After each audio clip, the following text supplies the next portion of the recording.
சமூக வலைதள பதிவுகள் குறித்து விளக்குகிறார் லலிதா.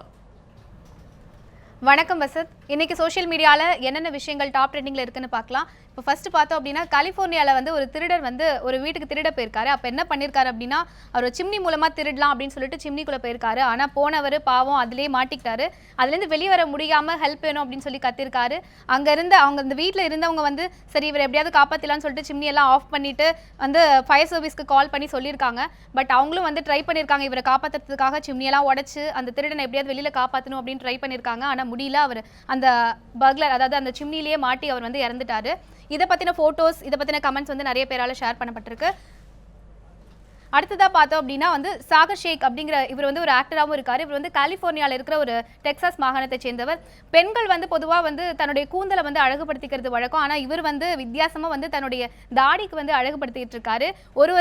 ஒரு சீசனுக்கு தகுந்த மாதிரி, ஒரு ஃபெஸ்டிவலுக்கு தகுந்த மாதிரி தன்னுடைய தாடிக்கு வந்து அவர் வந்து நிறைய ஆர்னமெண்ட்ஸ் எல்லாம் வாங்கி அவர் வந்து அழகுபடுத்திட்டு இருக்காரு.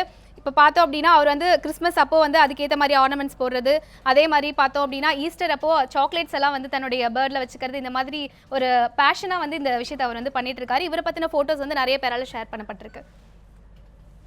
அடுத்தது நம்ம பார்த்தோன்னா வந்து பிளாக் ஃப்ரைடே அப்படியா, அதாவது என்னென்னா கிறிஸ்மஸ் சம்மந்தமாக அந்த டைமில் வர வந்து தேங்க்ஸ் கிவிங் டே அப்படின்னு சொல்லிட்டு ஒரு 4 days வந்து செலிப்ரேட் பண்ணுவாங்க யூஎஸில்.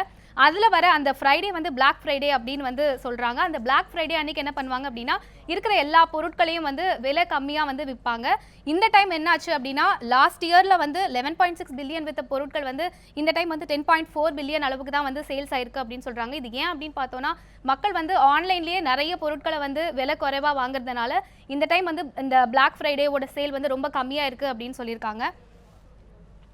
அடுத்து பார்த்தோம் அப்படின்னா, இந்த தேங்க்ஸ் கிவிங் டேல ஒரு நாள் வந்துட்டு சின்ன சின்ன ஷாப்ஸ்க்கு போய் பர்ச்சேஸ் பண்ணுறது அப்படிங்கிறது வந்து ஒபாமா அண்ட் ஃபேமிலி அவங்களோட வழக்கமாகவே வச்சுருக்காங்க.